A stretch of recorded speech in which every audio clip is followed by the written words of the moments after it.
Gonna just do this video on my own without Yoda giving the subject matter.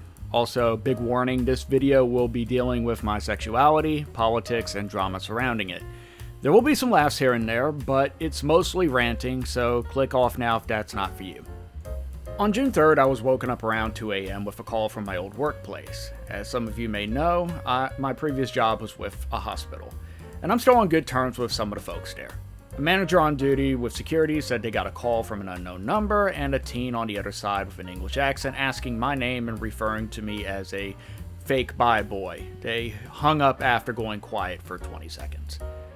At the two hospitals I've worked for, both have security teams with police officers present.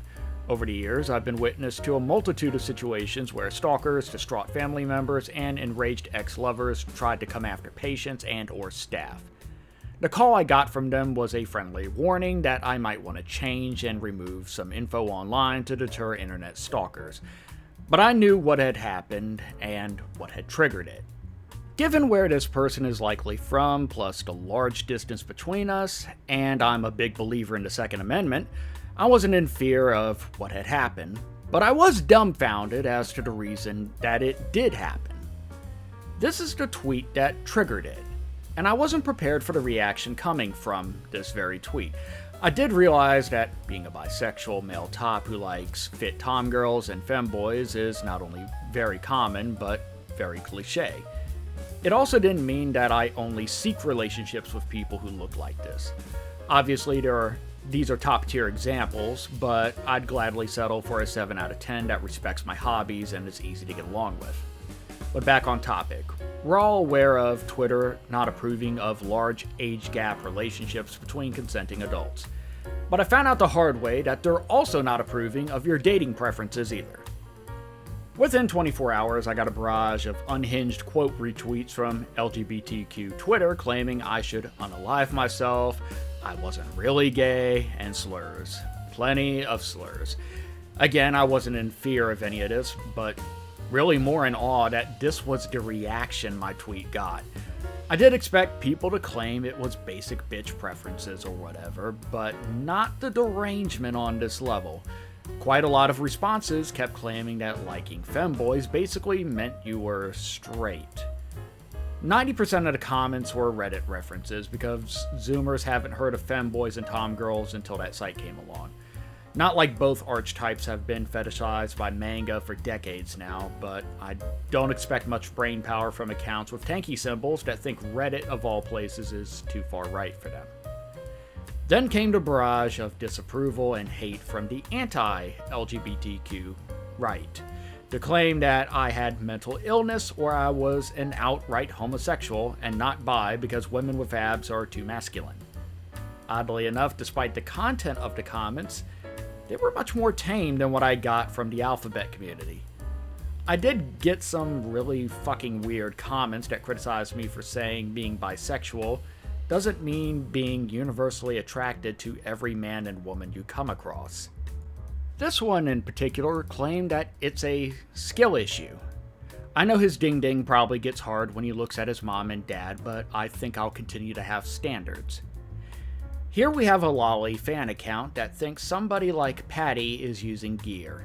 If she is, she isn't using a lot of it, and this is coming from someone who's done SARMs. People who think being leaned out requires gear need to go touch some grass very badly. Keto and some self-control can both go a really long ways. Just ask Melanie Mack. After scrolling through the quote retweets, I realized I was getting hate from all four corners of the political alignment chart just over that one tweet.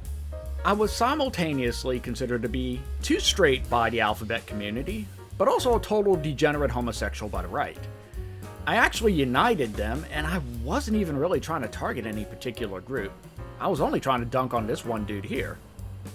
Now, I've seen variations of this chart floating around online for other groups and races, and they like to have a few accurate statistics in it, followed by multiple exaggerated ones or outright fallacies. Sometimes it's all garbage, and the statistics are all sourced from some GeoCities website.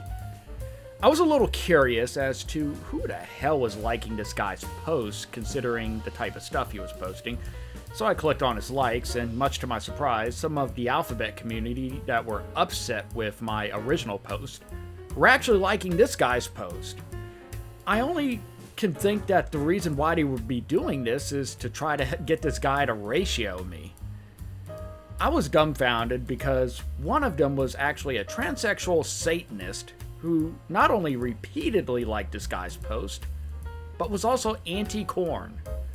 I never thought I'd hear that from a Satanist, given almost all of them are very pro-corn. But I can only guess that somehow my dating preferences have completely broken the minds of some people on Twitter. So why did something like this happen?